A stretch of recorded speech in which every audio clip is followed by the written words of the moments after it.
internautes, bonjour et bonsoir, ça dépend de l'art que vous avez la biso.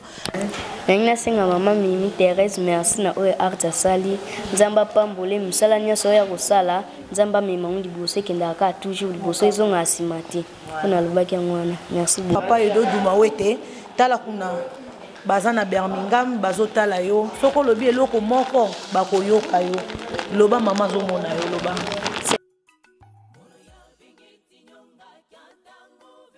là non kata zonsinga ndako akia ameminga na église soit ya batu mombo ya baso ba oh c'est bon loba aza meminga kuna ba comment vendre pepe oh to tira mais eloko ezanga biso ba matériel activité bozo toza nango anakas a toza na ba joueur mais le to ça pe équipe na biso a.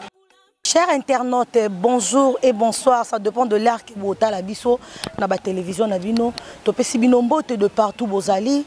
Nzambe a continuer toujours combattre la bino émerveillé na bino nyonso. Bisikons bozwa mi na Angola, na France, na Belgique, na Inde, partout botala kabiso. Topesi bino ba mbote na bino. Ndenge kaka tolobaki Fondation Mother Teresa.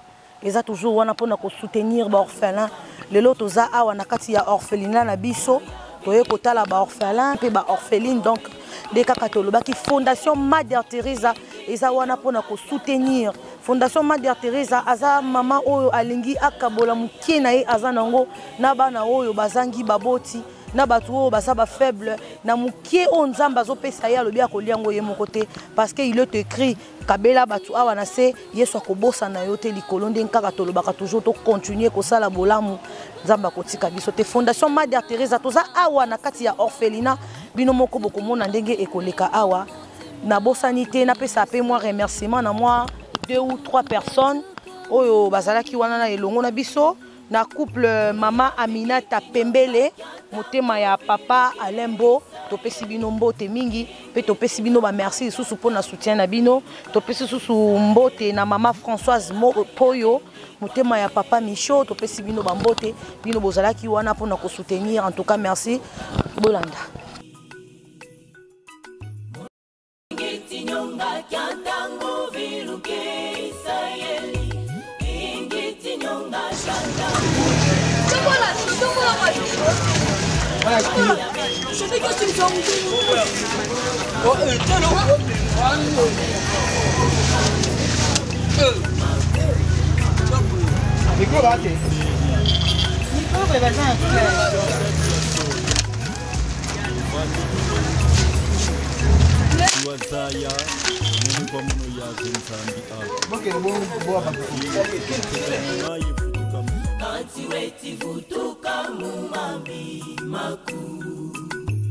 Iluka Iseli Bambuka Molo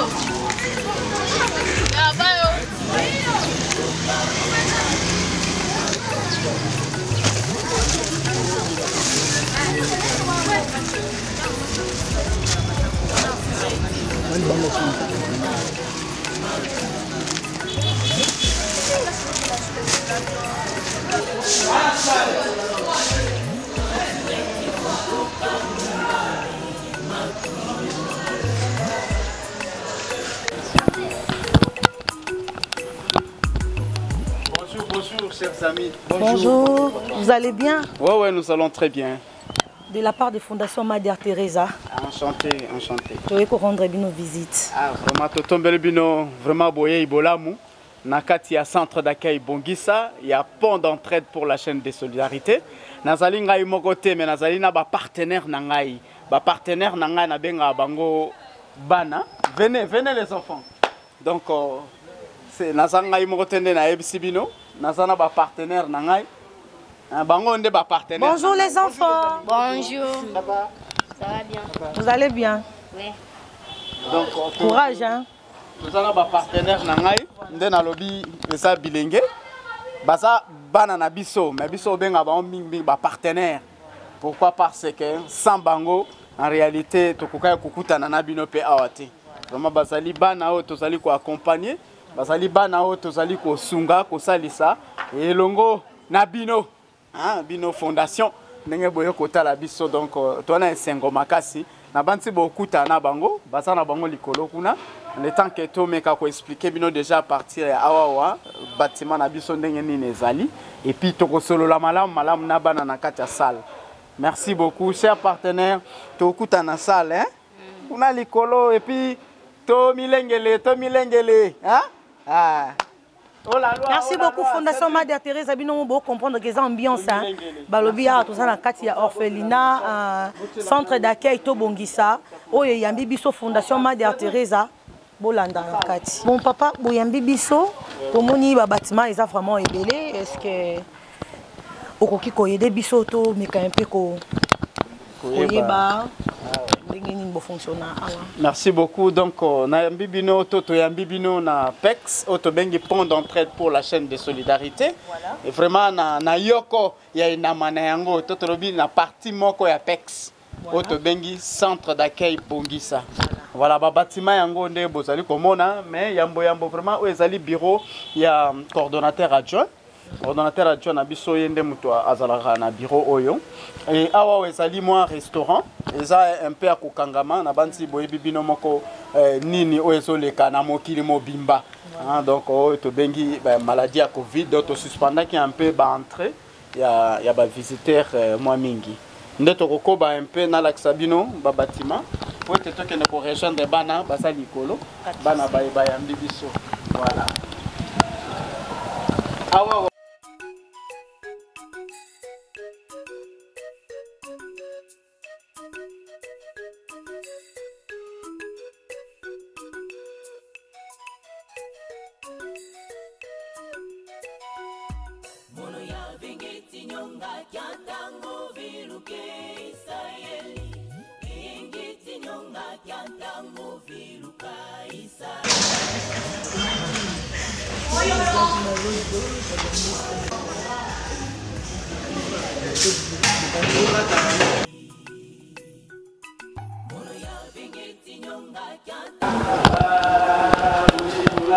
Bonjour la famille.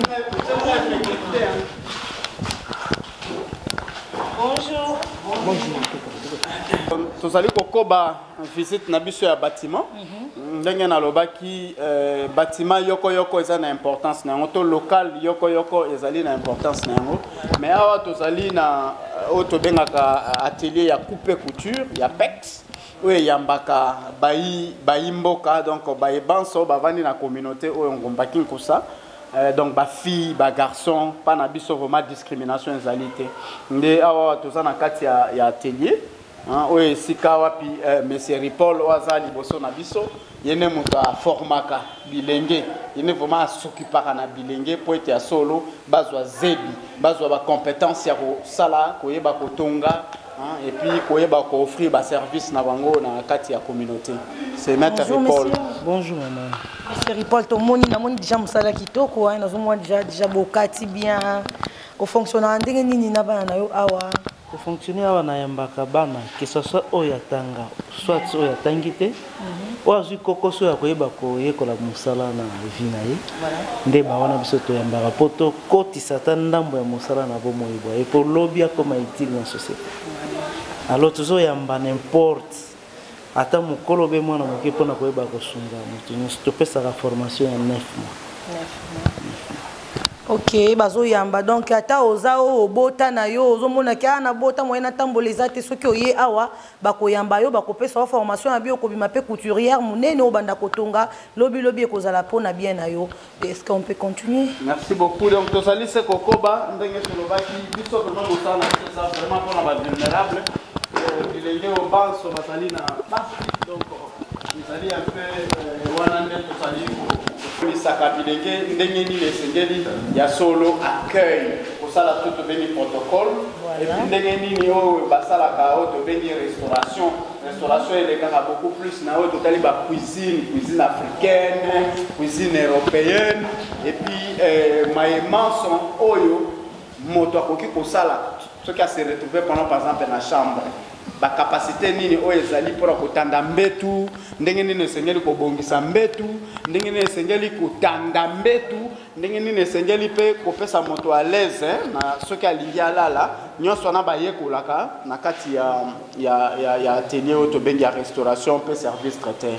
En tout cas tozomona déjà po yango déjà bazo démontrer biso déjà. Voilà. Est-ce que awa ils ont un atelier à couture, ils ont bisika a tozali awa, ils ont rapport na ba orphelin awa to bana mtusu ba utapeli bana ba kopé ko yana bango koyekola. Ndenge na lobela kibino biso to pesaka vraiment opportunité na bana banso bazali na passe bana bazali vraiment na vulnérabilité.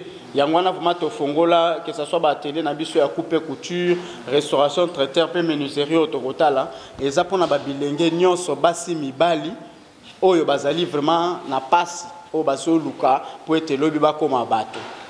Donc ça ka limité te na bana o balala ka na biso ensemble. Alors comment est-ce que vous procédez pour nos bana?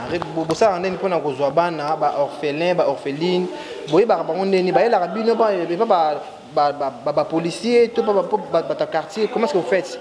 Bon, biso toloba yambo pensa tout ça na équipe moko équipe esa ya monene équipe esali d'une part esa na ba travailleurs sociaux donc ba éducateurs o batangeli vraiment misala ya kokutana na bana mais ezali pe na ba auto bengi ba formateur oyo bangonde ba vraiment bazalaka en permanence surtout na ba centre ya ba formation eza ba formateur nde bazalaka na bango elongo. Alors pour na recrutement effectivement il est kakananzela pe ya ba formateur tout comme peut de carapé nanzela il y a ba membres à communauté to benga bango ba membre à communauté locale de protection oyo wapi bango bazana communauté pour ko accompagner ba service oyo nyonso biso tozali ko offrir pour na bilenge na centre na biso ya PEX bongo awa tozana atelier ya restauration ndenge na yebisaki bino ndenge bokutani na formateur na niveau ya coupe couture awa pezali na une dame qui s'occupe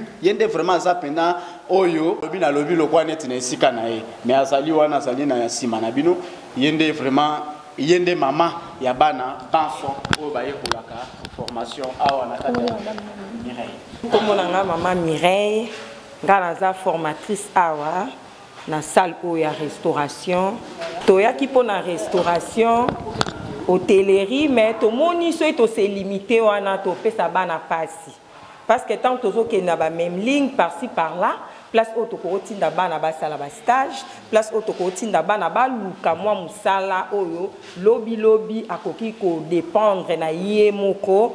To moni so to souki na restauration, peut-être moi na so to tindie kuna na cuisine akokuta batu baza complet. Place batiaye ezate yangwana to préféré to meka ko combler bana soki to combler bango même si soka ke na restauration place ezate akene hébergement akozwa place ndenge ka bozomona awa siko to komi na kati ya atelier esika wapi basala ka ba meuble ba kiti comment dirais-je ba mbetu ba nyonso donc makambo malamu vraiment eza na kati ya orphelinat oyo soki boki komona ba fauteuil oyo esalami awa na kati ya orphelinat bozomona bino moko na vanda nano oh non venez mais c'est très bien.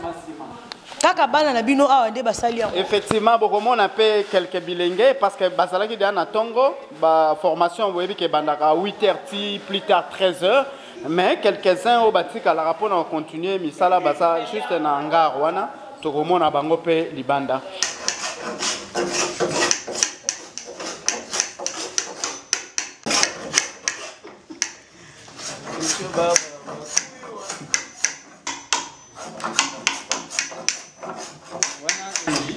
Christian Oboyo qui wana sali ya zali parmi bana azala esusu arrêté parce que comment déjà autonome alors parce que tout ça pour ça que ça va mentor auto bengi bano ba ko za la pe ba décider pe pour par exemple moi na moko a tout na centre au peut-être azana il garantie négative pas comme yé moko autonome né wana tout fouter les garanties tout fouter les fait pour 3-4 mois l'état que yé moko pe à s'habituer.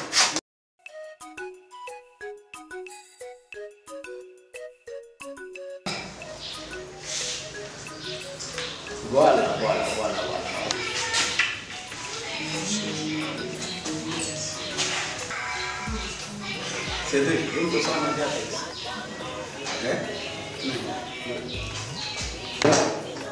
bien. Eddie, comment ça va?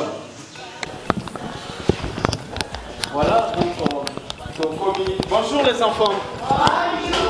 Bonjour. Bonjour. Voilà, tozali koko base masolo na biso. Awa wa esika tokomi to benga kango salle polyvalente. Ezali salle ou salle sakabiso vraiment na makambo ebele hein. Makambo lokola neti ba causerie éducative na bana, hein, maté ya auto solo la na bana. Et puis ezali salle oyo to sala pe ba réunion na biso en tant que ba responsable. Ezali pe esika o bana batangaka, ezali pe esika o bana batala la télévision.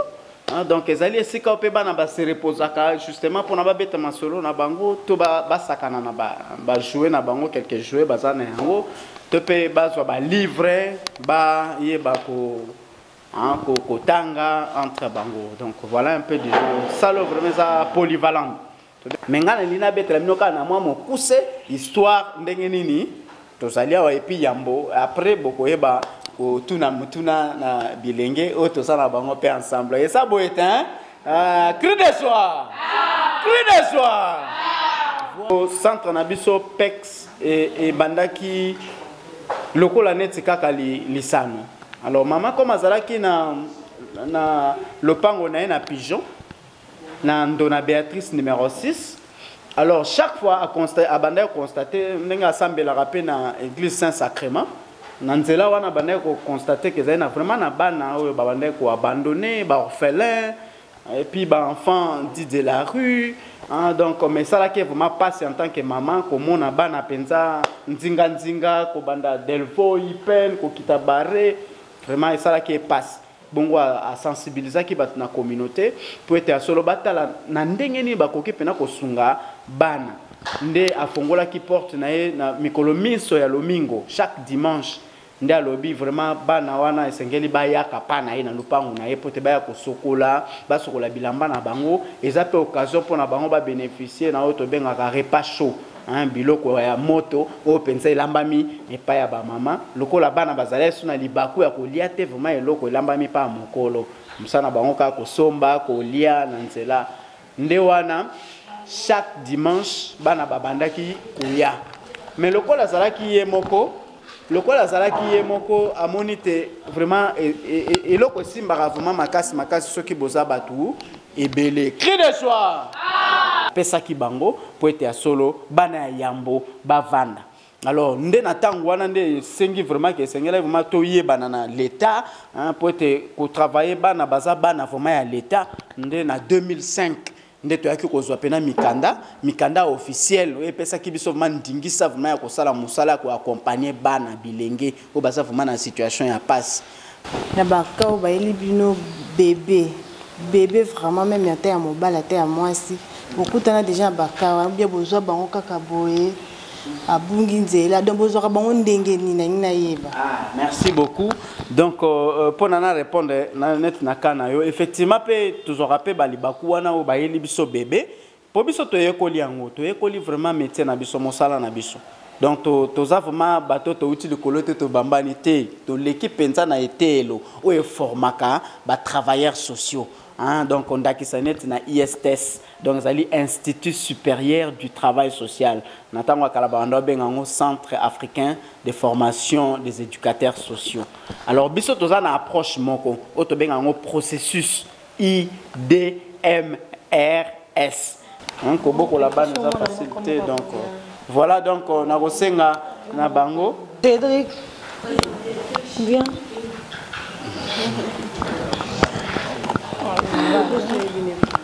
Cédric, ça va? Ça va bien. Cédric, Lingala. Cédric, vous avez âge 13 ans. 13 ans. Au commis Awakala? Où me awa? Où y a un âge na âge à 8 ans. Ni sala ki oya ngamoko yo moka ko lalika ulamuki olobi tena ke vana nga na orphelinat Est-ce que papa et maman ont envie? Papa a envie, mais maman a envie. Ah. Donc, si vous avez et le tindengana a parce que nanda kuna côté tozaki place nanda kanoko nanga moi ça no nanga bando pesa nga travail forcé ya ndenga na desidana nanga a nani siko nani alakisa ki awa nani alakisa ki awa mutu alakisa nga a eza nani travailler moi ba travailler pe na chef carien kombo na ye papa de mutu amemanga a tango yaki a ba compliqué yote ba mbaki malamu ba menga malamu à travers abédicateur ba ebena na mutu amemanga a siko depuis oya awa ni na malamu oyo omoni za na kati ya PEC na centre ya PEC ça et là malamu na moni na centre PEC azobo kolangai PEC azosalela nga nyonso oyo esengeli mpo na mwana PEC azotangisa ngai donc tant nayaki nazalaki donc tono vie de papa tono vie nayebani kotanga te nayebe mpe kokoma te à travers bédicateur à travers ya ba partenaire na biso ndenge basali mpo nayeba otanga mpo nayeba mpe kokoma na banoko kokoma te banoko na kombo na mona banoko kokoma te à travers bédicateur nde basali nayeba otanga. Cinquième année. 5e primaire. Primaire. Est-ce que tu continues un peu mon tournoi dans la 5e primaire? Hein? Comment ya président de Bissamboka combien d'années? Félix Antoine Tshisekedi Tshilombo. En tout cas, bravo. Bon président à Tshilombo combien d'années? Joseph Kabila. D'accord. OK, tout le monde est récitation moko ya bana ya 5e primaire. Ataka ya bana PEX kaka. Boye kola awa na PEX to na classe. Moko yo mopona. Covid, maladie sans pitié, tant de morts dans mon pays à cause de toi, tant d'enfants devenus orphelins par ta faute. À cause de toi, je n'ai plus rien. Covid, tu m'as tout pris. Mes parents, mes frères, mes sœurs, ma famille, tout ce qui m'était cher, tu me les as chippés. D'où viens-tu au juste? Pourquoi ravales-tu ces mondes? Grands et petits, tu ne choisis pas. Riches ou pauvres, tous sont égaux à tes yeux. Tu n'épargnes personne à ton égard. Est-il une punition pour ce monde? Je pleure pour tous ceux à qui tu as ôté la joie. Je me lamente pour les gens qui t'ignorent. Plein de tristesse, je répands d'abondantes larmes. Le meilleur moyen sont, avez-vous les mains régulièrement? Toussez et tenouez dans les creux des coudes. Ne vous touche pas les yeux, les nez ou la bouche. Ensemble, nous vaincrons le coronavirus. Vraiment. Bonjour. Comment on a dit? Fito. Fito a âge nini? 9 ans. Vous avez 9 ans? Vous avez en classe nini? 4e.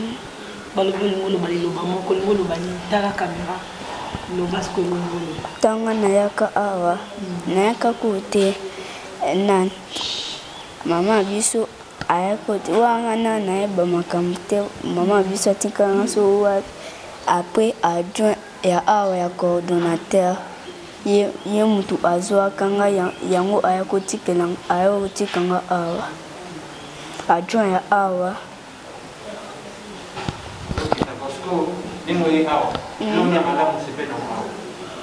nasepeli parce que nayaka na âge ya 4 ans tipe wana bando yeba makambo te na bandeli ko première deux fois tandisco deuxième fois nde la comprendre ne makambo yango nde na matipe tina ka te mpe parce pas uninga pe na biloka biele.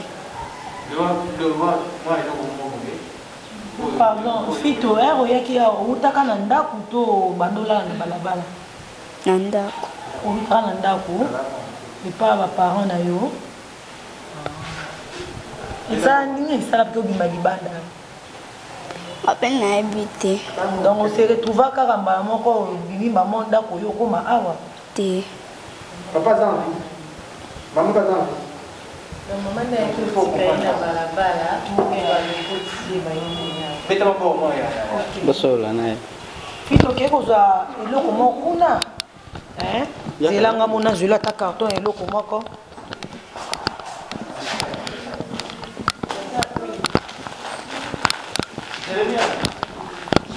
Simba maman Mimi Thérèse na papa Edo Dumawete tala kuna baza na Birmingham bazotala yo soko lobi eloko moko bakoyoka yo loba mama zomona yo loba Maman Mimi Thérèse no oyeli biso bloke bele pe to sepel mingi kombo nona ni yaya John aza âge nini on a 11 ans John aza 11 ans nini oza ya olemba obela zala courage ko John oza 11 ans on se retrouve ndenge nini na Pex ngai ezale papa bisa kufa tshwana na mama limba mususu ne bana na nyanga tatu ni mama liba to mama magali libala ne bana be wana kinga abenga na ona âge ni na sacrifier moi donc mama papa na yo akufi mama bali mobali mususu mobali wana lingi yote atuni mama libala na mwana mama poni na libala depuis obima la balabala pe mama alukaka yote po a soutenir yo alukanga te oyebi avant de aya kota la wote d'accord OK quel est ce que vous zwaka iloko moko nyonso monyo ozoki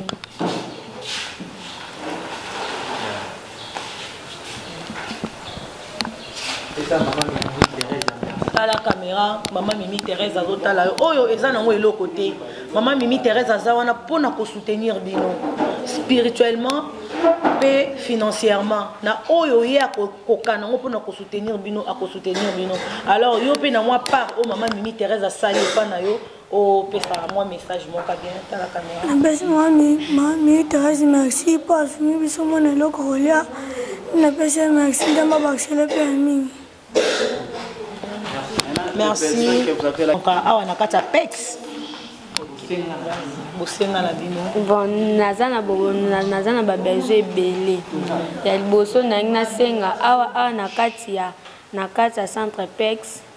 Tozala ba activité to sala ne éducateur, ba activité mususu pe to sala mais eloko ezanga biso ba matériel. Activité liboso tozala nango na kati tozana ba joueur mais to sala pe équipe na biso to beta pe libanda pe to biso so to beta libanda to polate to sonilité to gagna mais eloko ezanga biso to zanga ba botine be équipement nyonso o ba jouer bazala nango ya wana nde biso to sanga ya mibale to za vraiment na ba fête yango mais to za nilo monte ya to se préparer non nilo monte bilambe zate ba kete zate donc bilo nyonso balia na ba fête donc to za nango te donc to senga pe to zanga pe ba matela ba na mususu bakoya mais ba matela la lela ekokina bien te ya onde to senga pa mama Mimi Thérèse asunga biso na bloko no tozo sala asunga biso toyeba pe pe na ba prière na biso to kosambela ka nzambe abatela ye na misala nyonso asala abatelaka ye asalele nyonso mais bosenga na biso ezali ka bayela biso ba tennis bilo nyonso ba botine ba ballon. Yo beta numéro combien? Donc si je comprends bien, moi na azana posa lobi bazana talent. À chaque fois bakenda ko beta balle libanda ba pola kate. Donc c'est-à-dire bazana venir na bango eza meilleur et ko pesa lobi ba résultat est bien. Donc bazana posa bato ba ko soutenir bango. Ezala ba varese, ezala ba botine, ezala ta bilamba, ezala balé babina ka balé. Donc et le kono c'est tali ki ko soutenir bango ezala bilamba, ezala ba ballon, ezala même ba mousse, babi bazana ba difficulté pona kolala hein. On a kolala taba mousse soki bozana ngo bosunga numéro na bino boko kopesa numéro na bino ya Pex numéro ya Pex na kopesa ya responsable numéro 1 donc c'est les 09 98 24 00 50 na bandeli 09 98 24 00 50 pe na kopesa pe ya ngai moko 081 69 25 603. Dans le lobby 081 69 25 603. C'est la on na WhatsApp. Donc ce que bobengi biso na nzela wana vraiment tokozwa yango. Nga pona maman Marie-Thérèse, hein? Mimi Thérèse, parce que tout ça pe na maman Mimi, hein? Mimi, ya to ben akay Mimi Gernier. Mais vraiment ça ndoli ya maman Mimi Thérèse. Vraiment na ebité hein, ce que penza na koloba nini. Na banzete bana bango moko balobi déjà parce que biso bana basa ba partenaire na biso. Lokola déjà balobi merci. C'est que bango mo pe ba pamboli déjà maman Mimi Thérèse. Donc maman Mimi Thérèse et loko sali nzambe kanda ebi parce que ebele bazwi libaku wana te akokanisa bana o tozali ko accompagner na centre na biso PEX. Vraiment pour na biso on pouvait même s'agenouiller, pas s'agenouiller na cadre net yako balobaka nini so mutafuka meli mutu voilà donc ça li symbole moko donc yako vraiment ya matondo mingi. Grand merci parce que na o sali et ça déjà énorme et ça énorme au PC sengona bana bana belé bazozanga ko sepela ne fiska ko seka kaka ya pamba bana belé bazangi yango mais yo PC sengona Cédric au PC sengona excellent excellent yaka excellent excellent yaka excellent Omonye excellent zamba maman Mimi au PC esengo na excellent au PC esengo na fito au PC esengo na levi yaka levi apesa le na levi vraiment donc au PC maman Mimi Thérèse azolanda bino kuna na mboka Birmingham na papa Edo Dumawete Nzambe ya pambola bango pour que ba continuer sous ko soutenir bino. Maman Thérèse. Merci maman Thérèse. Toya. Tala, esenga.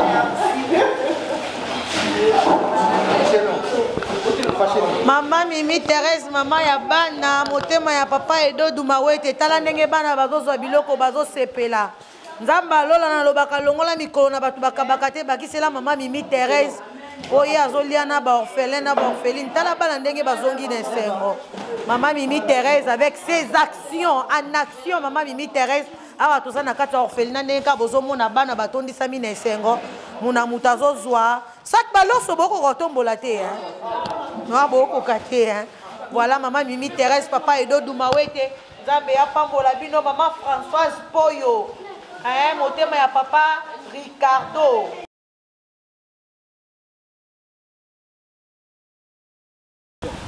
Chers internautes, bouti kolanda, et si kawa pito bouti kosola mukena ba orphelin, bino moko bomoni histoire ya bana et sali biso vraiment passi, mais to pesi ka Nzambe merci parce que ye moka yebi le pourquoi zo permettre nyonso oyo. Donc to yebi so to souhaita kate wa oyo komela ka biso na vie mais par la grâce de Dieu on ndo mona katolinga to leka ba makambo oyo likare lekela biso na mtu biso to lekela kango. Mais to remercier bino nyonso oyo bo soutenir ki biso de près ou de loin. Spirituellement ou physiquement ou moralement bozalaki wana pona biso na kati ya God Talk télévision en tout cas to lingi bino mingi bino pe to yebi bolingi biso mingi bo continuer toujours bolamu ba conseil na bino ezo sala biso bien na bosanité na ko remercier ba couple oyo bazalaki na biso elongo ba accompagner ki biso pona koya kotala ba orphelin oyo na couple Aminata Pembele mwasi ya papa Alembo. Topesi bino merci. Topesi merci les sous na couple Françoise Mpoyo. Moi si ya papa Michaud. Topesi merci na couple maman Anastasie Kubarika. Moi si ya papa Ibérique. Topesi merci na maman Magali Lumbu. Topesi merci na Karine Kayeto. Topesi merci na sœur Iguette Vouva. Topesi merci na maman Agnès Mata, moi si ya papa évangéliste Ricardo, topesi mbote lisusu na maman Manda Joséphine, moi si ya noko na ngai, topesi bino mbote ya mingi na Arika Masamba. Merci na bino nyonso bozalaki na biso na ebandeli pe bokomi na biso na suka. Merci lisusu na bino bozo continuer ko s'abonner na bino nyonso bozo tia ba j'aime ba commentaire na bino yango nde ezo sala biso to vimba quoi. Bo continuer toujours et puis na bino batu bo landi émission oyo boyoki pasi bana oyo ba peseli na matoi na bino boyoki oyo amoni bien kaza na $100 na e alobite na $100 na nga no lia 50 vraiment na ko soutenir ba orphelin bo hésiter te ko benga to ko komela biso na ba numéro eza wana na ebite na batu nanga na zalaki na bango na émission soki baza na moi maloba koloba. Merci na sepeli mingi en tout cas vraiment. Donc nandima kite on a kokuta awa en tout cas bana oyo ba toucher motema na ngai. Donc nde ba toucher motema na ngai ba toucher pe ya bino. Place bozali bozolanda biso bozomona bomoni ba posa ya bana tomoni Cédric azo senga bomoni Cédric nde azo senga. En tout cas bazo senga biloko kwa ba jouer bilamba ba tennis donc ba biloko oyo ezo sala po bana bazala na esengo nde ya biso pe bana bazala besengo na bandako. Na pesi merci na mama Mimi Thérèse na pesi merci mingi na pesi merci papa Edo mbote na pesi merci na batu nyonso balantinga merci. Vraiment touti ko tala bana na biso en tout cas esali moi mawa mais na moi esengo moi mawa parce que mingi babuti na ba condition beti na bandako na bango babeti lisolo bolandi comment est-ce qu'ils ont souffert na ba bisika babuti esengo zali ndenge centre awa ba meki ko rééduquer bango ko pesa bango ma sens bako mama batu bazo tanga bazo loba bomoni mama Mimi Thérèse en tout cas kolembate ya kosunga bana oya bitike o nzamba pesio kolembate na bai o bazali na posa ya kosalisa bobenga mama Mimi Thérèse ayebi ndenge ako parvenir ba don na bino o bana bazo senga ba mbote mingi na papa Edo parce que derrière une femme forte il y a aussi un homme fort donc papa Edo pour na ba conseil ba soutien merci beaucoup bandor bazé belé na pesi mbote na présent V12 kwa Nzambi na pesi mbote na mama moi c'est papa V12 mama Sisi Mapendo na pesi mbote na ba parents na nga ba na France mama Augustine Makese papa Landu Safu baleki na ngai Belange Safu Nathan Safu fiston Taylor Safu libanga no yango yo Gandhi frère Samuel libanga no yango yo donc Natasha Kisala donc mama leki na nga Ida yaya ba ya Nelly Kisala Michuna Kisala bino tout ba na kata France na pesi mbota to apena kin ba to ba Rolanda bazali ba ndeko na ngai lokola Belcanto oza numéro 1 azoko coordonner ma solo na niveau kin donc na pesi ba salama trop groupe Océan ba mbote mingi. Donc voilà quoi, en tout cas plaisir à trop quoi, le plaisir est partagé. Merci beaucoup Bambote lisusu na papa Texas Tekasa la kuna na mboka France et pourquoi pas toper sa papa chéri MM mon cœur hein Bambote na yo bisiko zwami en tout cas Nzambe a continuer toujours ko battre la bino na beta kasete na lobaka Nzamba longola mikolo na bato bakabate ana mbongo maliko kabate Nzamba longola mikolo na bango abakisela papa Edo Dumawete na mama Mimi Thérèse. Pourquoi pas bakisela maman Joséphine Manda mikolo bato bazo soutenir oui ba orphelin baza bato mo yo négligé te baza bato moko soki ezaki pona bango moko banga ba souhaiter te batikala sans baboti pasi wana na olobela nga na yebi pasi wana nanga kuti ya kimukolo mona santa kango ebongo siko ba o baza mikie en tout cas na bino batu boza nango bano basengi ka bilamba soki ba biso kutu batu to sala ka ba misala eza nango soki nente mais tozo soutenir ebongo bino bato bozo soki ba combien de euros o ba combien de dollars to tanga ka bata bero te ya ba livre sterling pe bazali ba Hollande bo soutenir ba orphelin ko soutenir ba orphelin et ko baxelona mikolo no ya ko vivre Au lieu que vous sala na bambongo na bino makambo ezanga tina bo soutenir dans le nom de Jésus. Maman Mimi Thérèse Fondation Mother Teresa eza wana pona ko soutenir. Soko moni poza nango ya mingi te. Le kaka na kati ya Fondation Mother Teresa yango moko eza wana ko lekisa. Donc soko tiki na kati ya Fondation Mother Teresa biso to kanga ngote. To ko lekisa pe to tanga kombo mutu kingandi asala kiboye. En tout cas merci na bino nyonso. Bo continuer ko sala bolamu, bo continuer toujours ko s'abonner na kati ya chaîne na biso God Talk Télévision. Ceux qui n'ont cette émission, ça qui n'a pas ça imboté, à ko bloquer ngai. Au couple présidentiel, V12 Kwanzambi, mon thème ya Majimel, si mapendo, moi si na kacha basi, veut dire moi si atonda. Merci beaucoup à mon chief Belcanto Safu. Apesi mbombo boite ma sui bango. Ciao, tolinga rabino ya trop. Ciao.